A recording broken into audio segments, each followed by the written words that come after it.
கொண்டாட்டும் குலம் புனைவும் தமருற்றார் விழுநிதியும் வண்டார் பூங்குழலாளும் மனையொழிய உயிர் மாய்தல் கண்டாற்றேன் உலகியற்கை கடல் வண்ணா அடியேனை பண்டே போல் கருதாது உன் அடிக்கே கூய்ப்பணி கொள்ள என்று பாடுகிறார். முன்பு இன்னான் என்று பெயர் சொல்லி தெரிந்து கொள்ள முடியாத அளவுக்கு அவஸ்துவாக கிடந்த ஒருவன் 4 காசு கையிலே வந்தவுடன் 4 பேர் கொண்டாடப்படும் அளவுக்கு சென்று விடுவான். இப்படி சிலர் புதிதாக ஏறிட்டு செய்கிற கொண்டாட்டமும் நான் இந்த திருவம்சத்திலே பிறந்தவன் தெரியுமா என்று தனக்கு இல்லாத குலப்பெருமையெல்லாம் ஏறிட்டு கொண்டு அகங்கரிப்பான். இவரும் நாங்களும் ஒரே குடும்பம் என்று சொல்லிக் கொண்டு முன்பு இவனை ஒதுக்கிய தாயாதிகளும் உறவினர்களும் தேடி வருவார்கள். நாள் அடைவிலே அளவற்ற செல்வம் இவனுக்கு சேர்ந்துவிடும். செல்வத்தை சேர்த்து சேர்த்து இவனுக்கு மிகுந்த வயதும் ஆகிவிடும். இவ்வளவு செல்வத்தை வைத்துக் கொண்டு என்ன செய்வது என்று புரியாமல் வண்டார் பூங்குழலி என்று கூறலாம்படி உள்ள ஒரு இளம் பெண்ணை செல்வத்தை காட்டி மனம் செய்து கொள்வான். வண்டுகள் படிந்த பூக்கள் நிறைந்த கூந்தலை உடைய அந்த மனைவியும் தானும் ஏகாந்தமாக இருக்கலாம் என்று ஒரு மாட மாளிகையை கட்டுவான். இதெல்லாம் அனுபவிக்கும் முன்பாக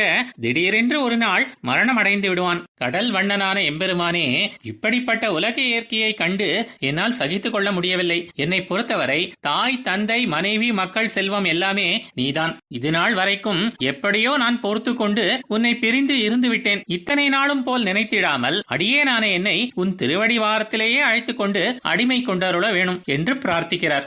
ஆழ்வார் எம்பெருமானார் ஜீயர் திருவடிகளே சரணம்.